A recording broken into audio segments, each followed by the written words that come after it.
Alright, so for my lyric analysis, I will be doing 4 songs: That Power, This Is America, and Hold You Down, I believe is the other one. Yeah, and Outside. Those are the 4. And I'm relating it to the video game that I'm playing in the background. So I'm going to go through the song and my notes. It's probably going to be a little difficult and I'll have to cut it, so it might be a tad bit choppy. But I'll try to smooth it out. So at the beginning of the song, it's a slower pace, and then it transitions. And so he starts off with an oxymoron and a metaphor when he says so CG but stay real.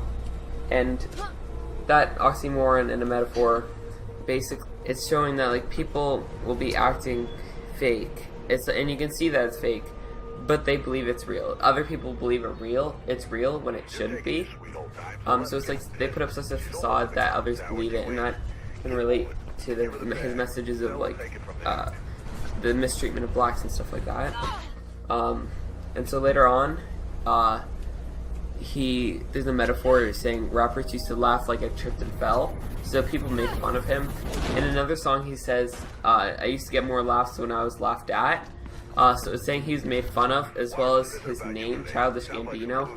Other than the fact that he automatically generated it to get that, he still relates it to songs and relates it to himself. So he talks about short shorts, which is the Gambino is like someone with short legs, awkward legs, and they shouldn't wear shorts. So he says, make fun of people with short shorts in another songs. And he is seen wearing shorts. So he's basically saying he is being made fun of. At least that's how I interpret it. Another line right after that is an allusion. It's because I don't stomach Gold Cross like a Christian Bale. So he says that he doesn't show off Gold Cross like other rappers. Like, literally someone's name is 2 Chainz because they wear chains and stuff. And he's just saying that he doesn't do that. In his most recent song he did, This Is America, but I'll get about that later and why he wore that. A few lines later, it's a line that's a simile. It's, but your looks don't help, like an old gold digger. So it's saying that the people that look at him are looking at him with like, almost like greed. They want it, they can't have it. And it's basically saying that people wish they could see the world through his perspective. That's how I take it, at least. And they want to make the changes he is making, but they're almost too scared. That's how I see it. And then another one is 2 lines after. So it's 400 blows to these true foe, and it's a hyperbole. So 400 blows to like anyone, I don't think it's really possible unless you count it up over times. But I think the metaphor is that it's gonna hit you so hard, it's gonna knock you off your feet. It's also a hyperbole, and the line after that goes with it. It says, yeah, that's now the line of the century, as it switches paces. And I believe that helps like show the impact of the line and what his messages are gonna be and how like effective it is. So later there's an apostrophe, I don't really know how to say it. It's blank missed it, too busy they lying about penitentiary. So it switches from time with the blanks, you know. But then 2 lines later, it's man you ain't been there, blank you've been scared. So it adjusts them as they, and it switches to you. And that line is, they lie about penitentiary. That's saying that people are acting like they should have more respect, and they're acting like they're scarred when they're not. And there's other people that have it worse and they're dealing with it better, almost. Like these people are asking for pity and they don't deserve it. Another one is an allusion shortly after, and I'm living single like Sinclair. And so he's done this all by himself. He started from nothing and he's shown all this stuff the best he can. And so later he says, Stone Mountain, you raised me well. Stone Mountain is a place in America. It has amusement parks, and that's where he grew up. He's saying that the area culture did well, and it wasn't just his parents, it was the area he grew up in. It wasn't like Compton like most other rappers, but that's what makes him different. And well, I mean a lot of things too, but another one is, in every black you're not black enough, is it white you're all the same. And so that's the stereotype. So at least against him are mixed people, and they don't fit in. And he's saying that every black says you're not black enough, like you don't belong with our groups. And it goes back all the way to the 60s and way before that, and it still continues now. And so he's like saying a white says, oh, you're all the same.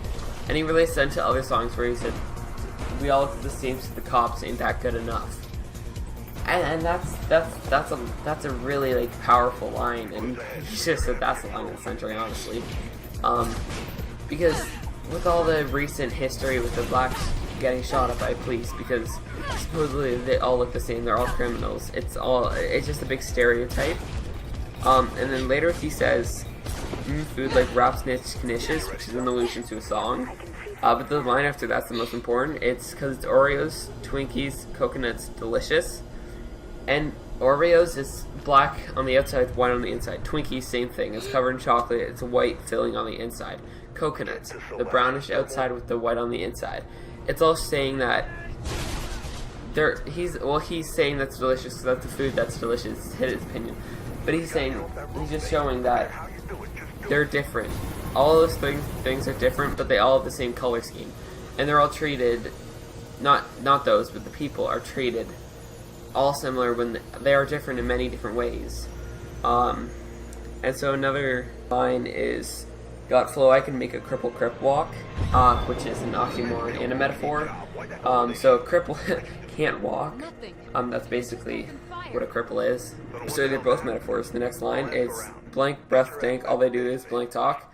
And that's basically, in my opinion, at least this is how I think. I also pointed that as imagery. I don't know if that's correct, but what I say that line is basically that people are like making up lies, and it's obvious because all they do is make up lies. Like they're living in the facade that he mentioned back earlier with the CG.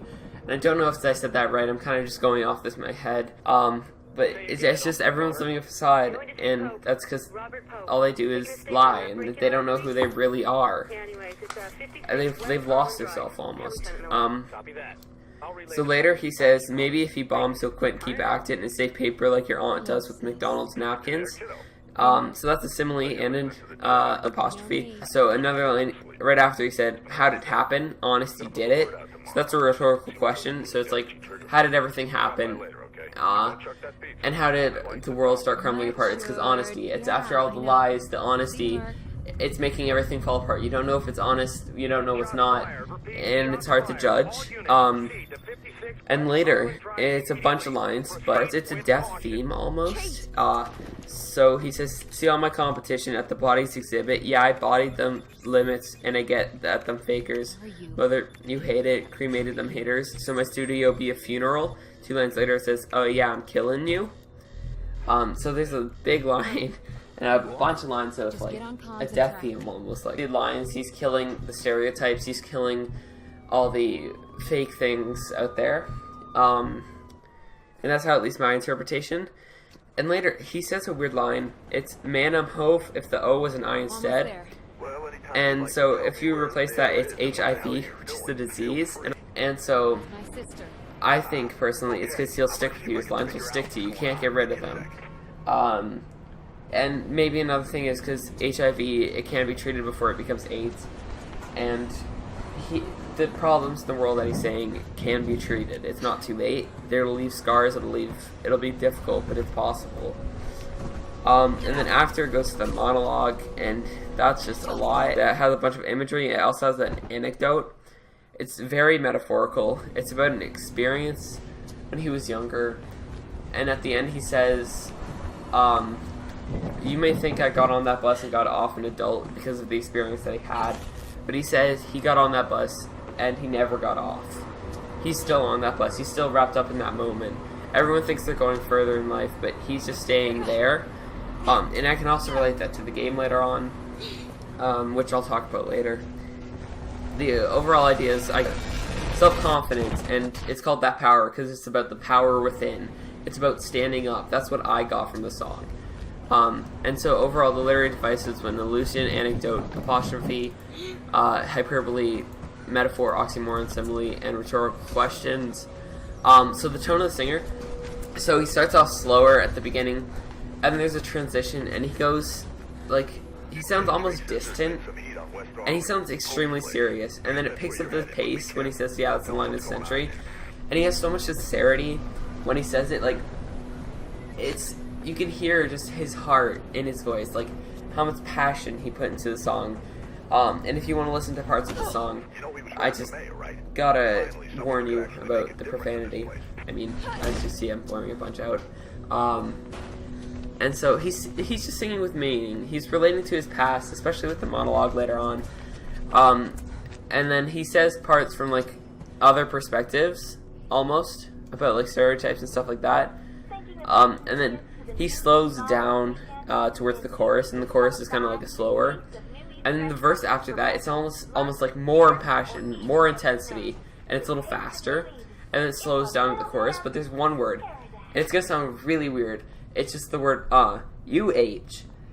And at that moment in the song, it's my favorite line, favorite word in any song I've heard, because he has so much passion. He just cuts the music and he says that one word, and it's so amazing. And then he has the monologue, which is kind of like a quick talking almost. And so I just figured that was important to point out, as they'll talk about it later with the game. So the mood brings like almost like a peaceful at the beginning. This goes back to like the speeds and stuff and the tone of the singer. So at first, the first verse is very catchy with just drums, and it sounds like a heartbeat almost. And it's just him singing. After a while, it's like catchy and very impactful words, as I've said. And the chorus and the mood changes again to a peaceful. The second verse seems to immerse the listener more. As I've said, it's more passionate. And the chorus happens right after that, and it kind of fades out. It's peaceful, and then the monologue is kind of relaxing, but it speeds up at the end.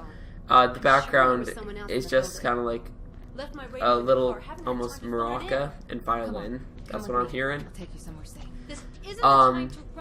And so the instruments at the beginning is extra voices, then there's drums.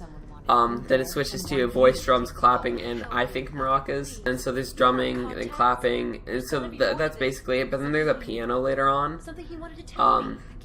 which he just introduced for more like in-depth mood. So that's one song. Still haven't talked about the monologue much, but I'll talk about that later. And so the second song is "This Is America." The first thing I found was imagery. It says, "Party just for me, girl, you got me dancing, dance to shake the frame." So it's saying like he's dancing so much, almost, or like hard, or like passionately. I'm gonna use the word passionately. That sounds best. That if there's a camera or a video or something, is shaking the frame, and that's even in the video. And there's a bunch of stuff in the video. I don't know if I'm gonna get into because I'm already running into a lot of time. When the transition from slower and happier goes to harder, that's gunshots in the video, and that's what I'll bring up. And so a lot of this song is, I can relate to the video game, and I'll talk about that later, as I said, and I keep bringing that up. One different lyric device in this is onomatopoeia, and with ad-libs from different rappers. And what I think is those rappers are there to symbolize the American almost culture, or sorry, black culture. And so it's a bunch of ad-libs, and it's a bunch of different rappers, and that's all their contribution to this. That's all they do. One onomatopoeia is skirt, skirt, woo, as I said.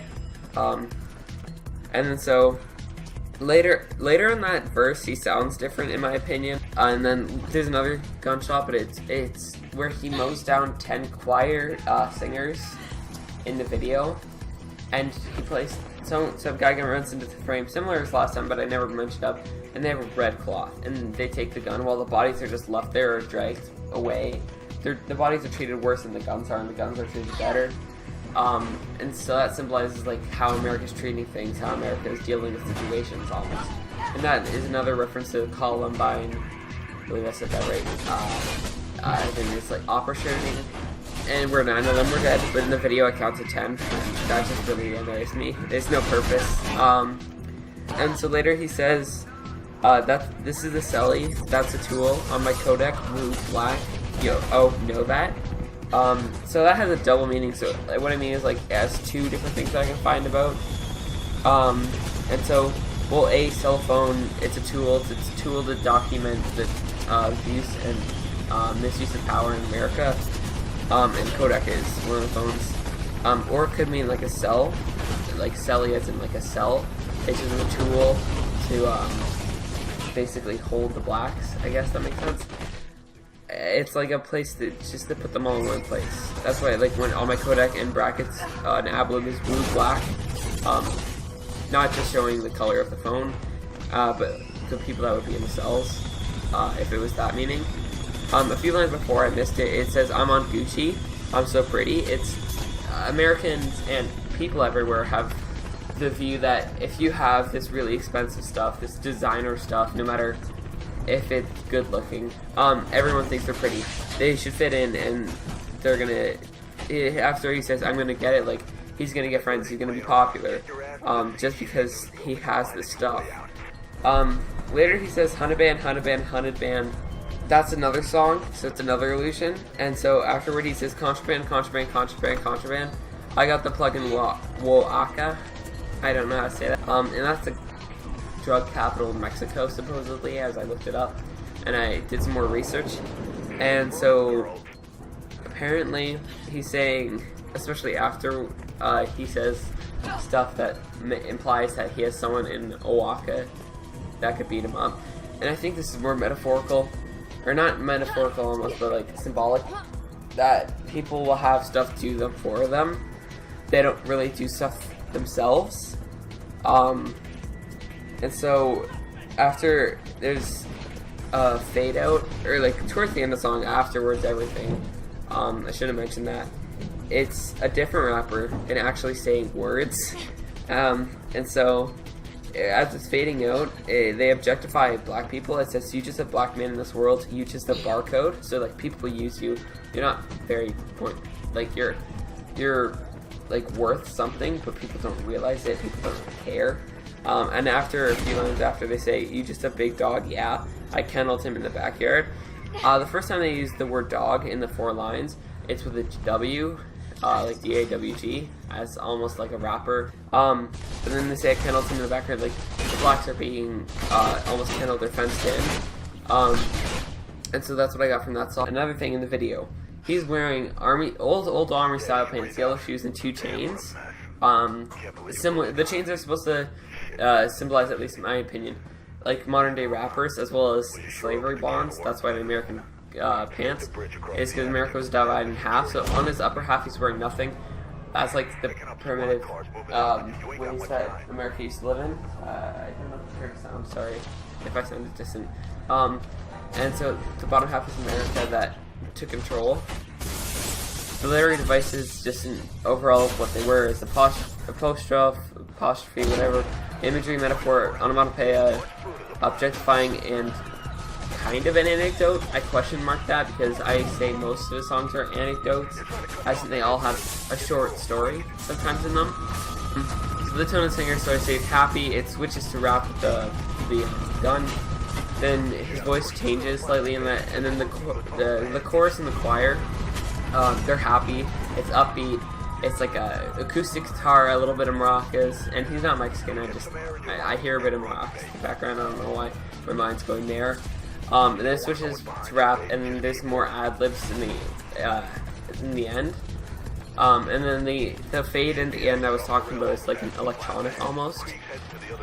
So the mood, yeah, as I said, is happy, and then it's saying like it's a song that's easy to dance. So after the beat switches, darker and stuff like that.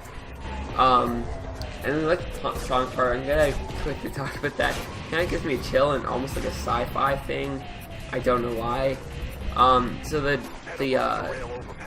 instruments I saw was voices, like background voices. The other songs have like ooze or stuff. There's acoustic guitar, drums, and then everything drops and there's like drums, bass, and when it's deeper, and then there's a piano somewhat. And that's basically all I've noticed in that, other than the electronic sounds that I talked about at the end. So the overall ideas is like about media blockage, gun control, America's problems. And alright, third song. So third song is called Hold You Down. Overall, culture in black, that's what this is about. So it starts off slower, and I'll talk about that later. And so it has a bunch of clapping and ooze, that's what I've noticed. And so at the beginning of the chorus he says, "I'll hold you down, oh." And that raised to a line later is, "You're such a lame, That's what they used to yell back in 7th grade. My mom said she'd get me that new jacket when the costs go down. So when he says, "Oh, you're such a blank lame," and that's what they said in 7th grade, that's like insulting, that's being held down. That's back to the chorus where it says, "I'll hold you down." Then later, my mom said she'd get me that new jacket when the costs go down. So it was saying that most black people live in poverty, and so that they couldn't afford things until they were used or they were older. They said hit some office, stole some Tommy Hill from the Lost and Found. And so that I can relate that to the game, and I will later on. But it's also that the stereotype of black people stealing. And so later it says, "But them blanks saw through me," which is a metaphor. So it's like he was trying to act all popular. He was trying to show his swag that he got from the new jacket. But they saw through him. They saw that it wasn't really him. And you can't. That goes back to the first song I talked about, where it's like so CG. And then later he says, "Listening to the Sky's the Limit" on my Walkman, which is a song from an older rapper called Biggie. And he says later, after if Biggie can make it through, then man, then I can. So he was kind of putting his life into music and living his life off the music, thinking of the rapper and saying that guy made it through all of his struggles and raps about it, and I can too. Then later he says, "But my persona was all the more Arthur Ashe." So when it says people were looking through him, it's because he wanted to be like Biggie, a rapper, but he was more like Arthur Ashe, which was like almost a nerd back a while ago. Then there's kind of a hyperbole. It's also a play on words. So it says, "It's so funny. It's funny how you smoke blank, then you start coffins. All my people need throat lozenge." But it says coffins as in like a casket where you die, or you're dead when you're in. And he says, "My fear is dead." So another thing, a death theme. So it's another thing, smoking a weed and drugs and all that, and you're gonna die. Not only like lung cancer, coughing, throat lozenge, which helps coughing and sore throats. Speaking of cough, then he says a hyperbole, "Culture shock at barbershops because I ain't hood enough. We all look the same to the cops. Ain't that good enough?" And I talked about that line 2 songs ago. And so that's going back to what I said basically about stereotypes. So barbershops is like supposedly stereotypically where black people go and hang out and talk, and that's their therapy. But he's not apparently cultured enough, or he's not black enough, so he can't go there. So he's saying we all look to the same to the cops. As I mentioned before, ain't that good enough? That's the rest of the line. And so that's basically saying like, if we all look to the same, why can't I be treated the same from both sides? If supposedly we look the same. And then after he says a line where it's white kids get to wear whatever hat they want. When it comes to black kids, one size fits all. And then it kind of fades. Not really a fade, it's more like a transition where it's kind of quieter to the chorus. Because he lets it sink in. And I wouldn't really call it a chorus because you can't really hear it. It's just more instrumental. Is all you hear. And so he does a lot of repetition with a certain line. It's like "We the baddest blank." Later in the song, after the chorus-ish thing, it picks up more, in my opinion. And then it says, "Dude, you're not racist because The Wire's in your Netflix queue." It's saying that people will think, "Oh, I've watched something. I'm cultured. I can say what I can because I saw this one thing." Even if they didn't watch it, just because they're planning to. That people think that they're all fine with it. And he said, after he says subtle racism, it's hard to pin it because you'd only understand if you were me for just a minute. And I can relate this to the game later, and I will. And so basically, that's saying that like people don't understand what they're saying. They don't understand the consequences. And later he says so this one kid says something that was really bad. He said I wasn't really black because I had a dad. And so that's saying that like most stereotypically black fathers will think they're not good enough, and they'll run away. They'll give up almost in a way. And he's saying that later he picks up when he gets more motivational. He was like, because even if you're bad at it, you get Tiger Woods or MJ. We all warriors. We all need senseis. Change everything that we've done so far. I don't mean making BETTER. So that acronym is also for lyric purposes, just better than what they're saying. But it's also just the motivational like line there, and there's so much just in that one section. It's insane. But I won't try to delve in too deep. I want to delve in a bit though because it's really important. And so later he says, I won't stop until they say James Franco is the white Donald Glover, which you want a reverse syntax of that. He wants that line, sorry, which is the reverse syntax of the normal, where minorities are usually being related to the regular. So it would be Donald Glover is the black James Glover, or James Franco. That's what most people would say. So that's another illusion as well. And so later he says an illusion in Jane Ye said to watch that. That's not really important, honestly. And one part I don't get, but I think it's important. I'm gonna say why I think it's important, because I wouldn't just bring it up. So he says they asked me what I'm doing, and I said I'm stealing rock back. His song is a rap. It's not classified rock anyway. Sorry, and it's just a rap. So I don't really understand why he said that. My purpose, I think, he's saying that anyone can do anything. Black people aren't really known for rock, but they can do that. They can take it back. They can bring it back. They can maybe in a long time ago they were known for rock. I don't know. I think that's what it would be. Holds You Down, the song that I was just talking about. Just the overall idea is the struggle of blacks. That's mainly what I've gotten. And the literary devices: illusion, hyperbole, metaphor, rhetorical question, and kind of an anecdote. There's not as much of a story in this as there will be in the next one. And I'll talk about that mostly because I didn't delve in too much in the next one, as I just added it recently.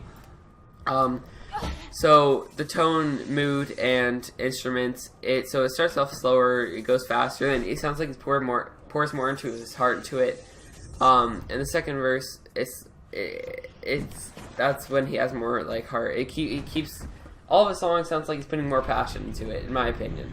And then so it slows down when it's meaningful, as I said with the line about if you're not black because you had a father.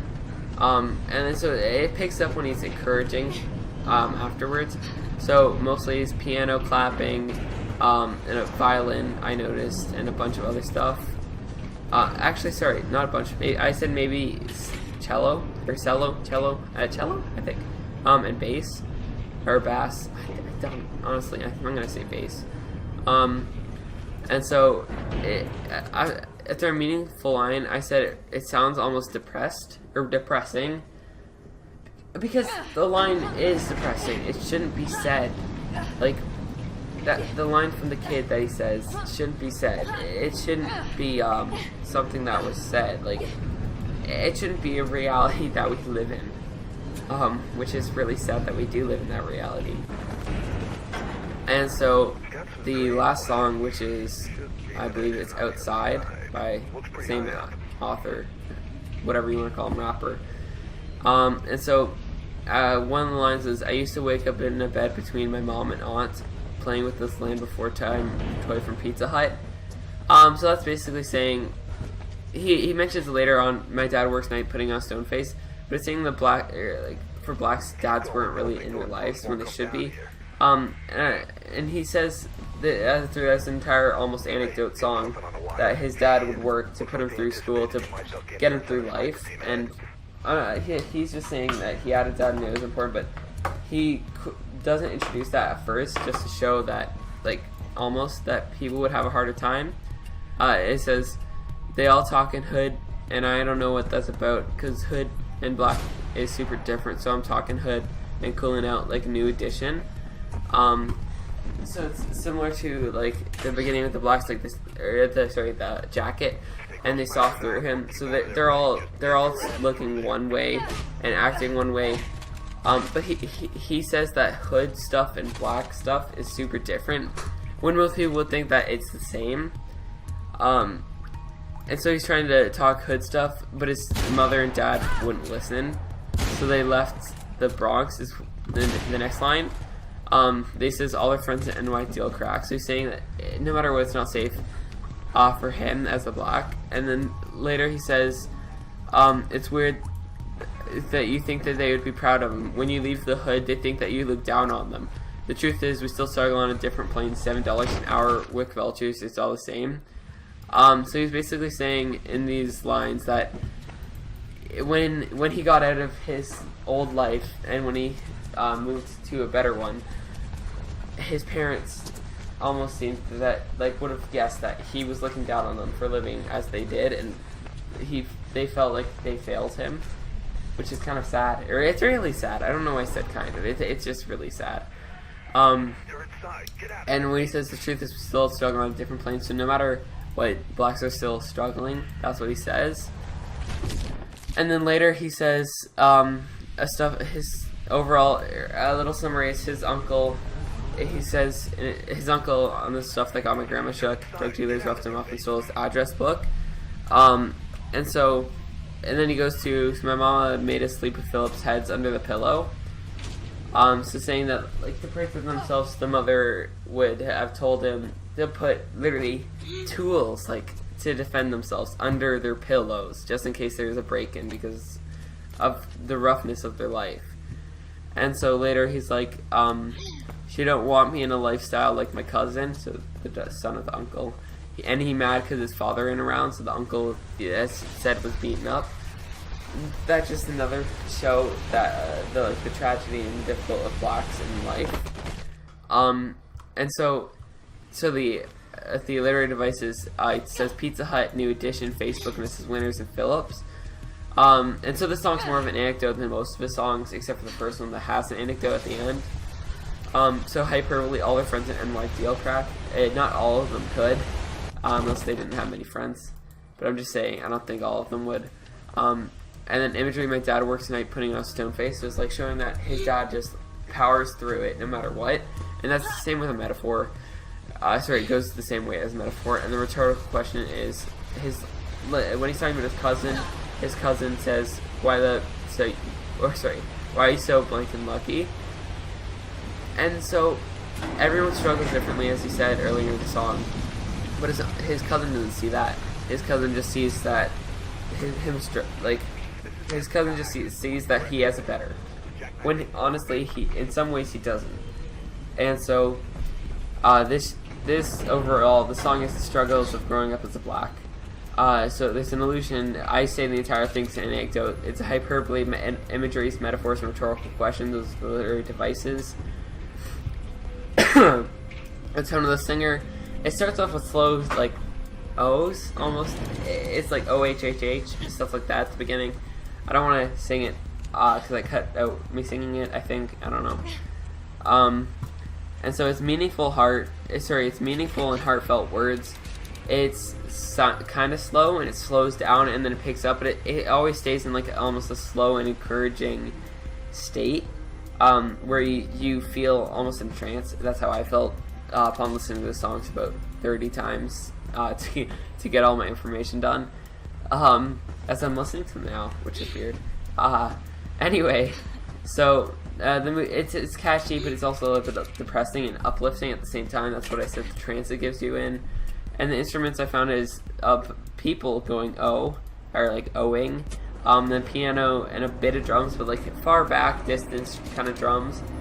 So it's not like chanting or whatever. It's just like to add to the song.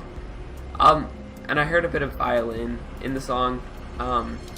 That's my opinion. I don't know if that's actually in it, but I heard it, and that's what I think. And so connection to the book, I'm connecting it to The Great Gatsby.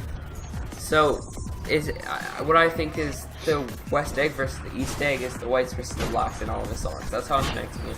As in, the West Egg, the poorer side, is it's the blacks, and the East is the richer, the whites, and I guess I'll say the West Egg is mostly the minorities, because he's mainly talking about blacks, but it's in general the minorities, except for Jay Gatsby. And he's saying that mixed people, or even him, he said in a quote that he felt chosen. Donald Glover has felt chosen in Childish Gambino. I'm just going to say both names so it's not too confusing. Unless that is too confusing, but I don't care at this point. And so it's basically showing the difference between the West Egg and the East Egg. So that's the difference between the West Egg and the East Egg, and the separation of the minorities and the I guess the whites. I'll just say I don't really have a title, and that's highlighted in Donald Glover's songs. I believe that you can connect the two, and that he is like Jay Gatsby almost. He has a hope that he can get to the other side, to Daisy. Daisy is the whites. He can share almost. He can connect the West Egg and the East Egg of our culture and whites and blacks to unite them. He said he felt chosen, and I feel like he tries to show that through his song. The game that I've been playing in the background, that has a big connection to the game, and I'm going to connect more than the book, honestly, because I know the game better. And so as I know the overall of the game, I'll quick rundown. The game is called Mirror's Edge. It follows the main character, Faith. I don't know like her last name. She has a sister, Kate. Kate was framed for the murder of a politician that seems to be able to make change. Faith is in a group called the Runners. They believe in the old world, where they said that they almost felt the old world was better. And once the city used to pulse with energy, dirty and dangerous, but alive and wonderful. Now, it's something else. The changes came slowly at first. Most didn't realize, or didn't care, and accepted them. They chose a comfortable life. Some didn't. And those who refused to conform were pushed to the sidelines, criminalized. They became our clients. We call ourselves runners. We exist on the edge, between the gloss and the reality. The mirror's edge. We keep out of trouble, out of sight, and the cops don't bother us. Runners see the city in a different way. We see the flow. Rooftops become pathways and conduits, possibilities, and routes of escape. The flow is what keeps us running, keeps us alive. So they said the old world's better. That's what they're fighting for. Donald Glover is similar and opposite at the same time. He wants a better world, and that's how I'm going to connect both. While Faith is trying to go to the past, but it's almost in the future, and Donald Glover is trying to just push to the future and get equality. They're both, in general, looking for that change that will put them into a better world, in their opinion. So that's how I'm going to connect the game, and so to our rappers' songs. And so I have certain points that I have picked out. A lot of it is in This Is America. So in the first song, That Power by Childish Gambino, the monologue, it talks about betrayal and destiny. He also mentions in that song, but it's mainly about betrayal. He spilled his feelings for someone, or he confessed his feelings for someone, and they kind of just went and talked about it to other people, and that was the betrayal. He liked them and he trusted them, but they broke that trust, and that's kind of the betrayal with Faith. Is she had a runner, and in the game, that runner basically screwed them over. Faith, the runner that was screwed them all over, framed Kate, and did everything that basically got this game moving. So it's good for game purposes, but it's bad in general, and it's kind of similar with the betrayal that Donald Glover felt in that monologue. Onto the song, This Is America. And so, as I said, it starts off happy and upbeat, kind of like the game. I mean, the tutorial's happy and upbeat, because, sorry, my mic just hit something. Because you're getting back after an injury. And so when it says we just want to party just for you, in the song, that's basically saying just runners just want the old world. So Donald Glover says we just want the party. He just wants the simplicity of a party. The runners just want the simplicity of their older world that has the proper, I don't know if I want to say legalities, like legally better. That's what I'm gonna say. And the world's kind of being taken. Later it says "Don't catch you slipping up" in the song, and so that's basically Faith, the runners. If they slip up, as I have so many times in the game, you're screwed instantly. It's either 100% or nothing. That's what the game is, and that's what Faith is doing. So you can't be caught slipping up, as he says in the song. Then later in the song it says "Police be tripping now," which can connect to the game literally and figuratively, where Faith tries to get past the blues, as they call them, the police, and try to figure out how to save her sister. And the police keep screwing up, and that's good for the runner, Faith, and for basically game purposes. Later, it says "Guns in my area, I got the strap, I gotta carry him" in the song. And I probably should have talked about that more, but I missed it, so whatever. But Faith has committed, and she has to continue. But in the game, there are guns. But your goal is try to get through without it. You don't want to use it, but if they're there, and sometimes in the game you have to use them. I found at least this is just so much struggle without them. So you kind of gotta carry them, as she says. Then later in the song it says "Get your money, Black Man." It's kind of like a warning saying nothing's safe, similar to Mirror's Edge. Faith's friend that's helping her through everything thick and thin is Merc, and he basically says like, just keep an eye out, like everyone's gonna be trying to get you, especially because they're on the hunt. They're kind of being hunted, the runner. And so at the end of the song, when it says runners, or sorry, words, when it says "I kennelled him in the backyard," that's similar to the Mirror's Edge. The runners are being kennelled almost. They're trying to be like trapped and fenced in. So in the next song, "Hold You Down," I don't really connect it to outside that much the game, as I said, because I added in lately, or to the words the end. And so it's basically at the beginning. So it's basically the title of the song and the chorus is "I'll hold you down, oh you want it, wind the blank these blanks, trying to hold me down." So it's basically talking about the runner that betrayed Faith. He's holding her down.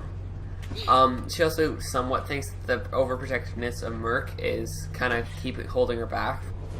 So when he says in the song, "You said just a blank and lame," that's what they used to yell back in 7th grade. So he's throughout the next song, he's outside. He's just talking about flashbacks to his old life, and there's a scene in Mirror's Edge. If I let it play, it'll be playing now.